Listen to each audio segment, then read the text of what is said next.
ஒரு பெரிய ஊர், ஒரு 4 ரோடு ஜாயிண்ட் ஆகிற மாதிரி ஒரு ஜங்ஷன், ஒரு பிஸியான ஏரியா, ஆள் நடமாட்டம் அதிகமாக இருக்கக்கூடிய ஒரு ஏரியா. அங்கே சென்டரில் ஒரு முரட்டு ஜல்லிக்கட்டு காலை ஒன்று நின்றுட்டு இருக்குது. காலில் மண்ணை வீசிக்கிட்டு சீறிக்கிட்டு அப்படியே நின்றுட்டு இருக்குது. யாருமே பக்கத்தில் போக முடியல. அந்த இடம் ஒரு கேஷுவலாக மாறணும் அப்படின்னா அந்த காளையை அடக்கி அமைதி ஆக்கினா தான் மறுபடியும் ஒரு பேக் டு நார்மல் சுச்சுவேஷனுக்கு அந்த இடம் மாறும். அந்த ஊரில் இருக்கிற ஒரு சில பேருக்கு மட்டும்தான் அந்த காளை அடங்கும். அவங்க யாருமே அங்கே இல்லை. ஆனால் அந்த க்ரௌடில் இருந்த ஒரு சில பேர், ஆல்ரெடி அந்த காளையை அடக்கணங்களோட இருந்த ஒரு சில பேர், எங்களுக்கு இல்லாத அனுபவமா? நாங்க பார்க்காத காளையா? நாங்க பார்க்காத மாடா? நாங்க போய் அடக்குறோம்னு சொல்லிட்டு உள்ள போறாங்க. ஒருத்தராலையும் அந்த காளையை தொடக்கூட முடியல. எல்லாரையும் அடிச்சு வீசி தூக்கி போட்டுருச்சு. இப்ப என்னடா பண்றது அப்படின்னு பார்க்கும்போது அந்த கூட்டத்தை விலக்கிட்டு ஒரு சின்ன பையன் ஒரு என்ட்ரி ஒன்று கொடுக்குறான்.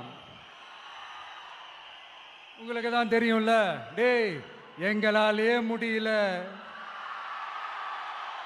நீ எல்லாம் என்னத்தை போய் கிழிக்க போற? எங்களுக்கு அவ்வளோ அனுபவம் இருக்குது, நாங்களே அடிபட்டு ஓரமா படுத்து கிடக்கிறோம். இவன் விளையாட்டுத்தனமா ஏதோ பண்ணிட்டு கிடக்கிறான், பாவம் அந்த காலை கிட்ட போய் அடிபட்டு சாவ போறான். பச்சா பையன், அந்த பையன், இந்த பையன், அண்டர் எஸ்டிமேட் பண்றது, ஏளனமா பேசுறது, இப்படி ஒரு பக்கம். இன்னொரு பக்கம் பரிதாபப்பட்டு, ஐயோ பாவமே, இப்படி தனியா போய் மாட்டிக்கிட்டானே அந்த காலை கிட்ட, என்ன பண்ண போறானோ அப்படின்ட்டு ஒரு பக்கம் பரிதாபப்பட்டு பேசுறாங்க.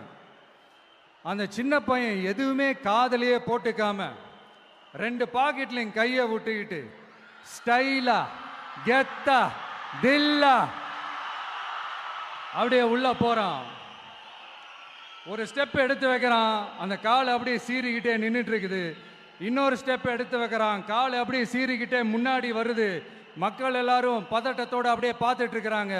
இன்னொரு ஸ்டெப் எடுத்து வைக்கிறான், கால் அப்படியே முட்டை வரும்போது பாக்கெட்டுக்குள்ள மறைச்சி வச்சிருந்த 2 புல்லுக்கட்டு அது அந்த காலை கிட்ட காட்டுறான். காலை அப்படியே சடனா வந்து நின்று அது மூடெல்லாம் மாறி அந்த புல்லுக்கட்டை சாப்பிட ஆரம்பிச்சிருச்சு. அந்த சின்ன பையனும் அந்த காளை அப்படியே தடவிக்கிட்டு வரான். காளையும் பக்கத்தில் ஒரு குழந்தை மாதிரி நடந்து வந்துக்கிட்டு வருது. பக்கத்தில் இருந்த ஒரு வயல்வெளியில் அந்த காளையை மேய விட்டுட்டு வரான். மக்கள் எல்லாரும் அந்த பையனை ஆச்சரியமாக பார்க்குறாங்க.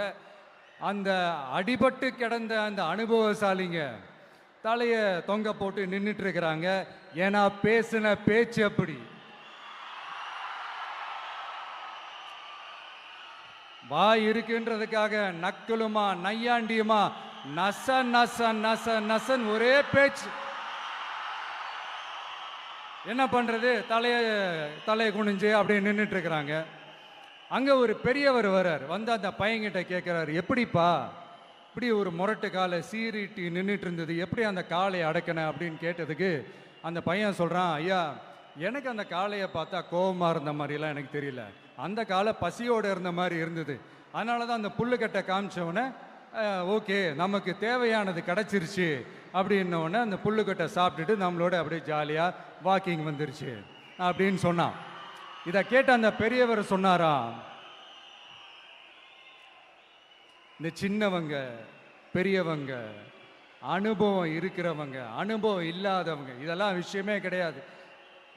யாரா இருந்தாலும் அந்த சூழலுக்கு ஏற்ற மாதிரி, அந்த சிச்சுவேஷனுக்கு தகுந்த மாதிரி என்ன பண்ணி அந்த ப்ராப்ளமை சால்வ் பண்றான், ஏது பண்ணி அந்த ப்ராப்ளமை சால்வ் பண்றான், அதுதான் விஷயமே, அதுதான் மேட்ரு. ஸோ நீ சூப்பர்ப்பா, என்ன ப்ராப்ளம் வந்தாலும் நீ சால்வ் பண்ணிடுவ அப்படின்னு முதுகில் தட்டி கொடுத்துட்டு அந்த பெரியவர் போறார். இப்போ அந்த கதையில் அந்த முரட்டு ஜல்லிக்கட்டு காலை தான் நம்ம தமிழ்நாட்டு அரசியல் களம். அந்த பெரியவர் தான் நம்ம தமிழக மக்கள். அந்த பாக்கெட்டுக்குள்ள ஸ்டைலா தில்லா கெத்தா ஒருத்தன் உள்ள வந்தான் பாருங்க, அவன்தான்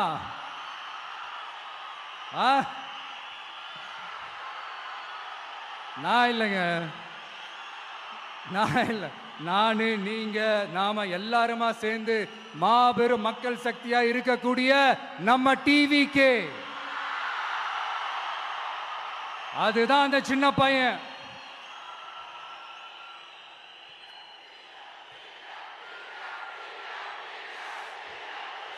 தேங்க்யூ தேங்க்யூ தேங்க்யூ.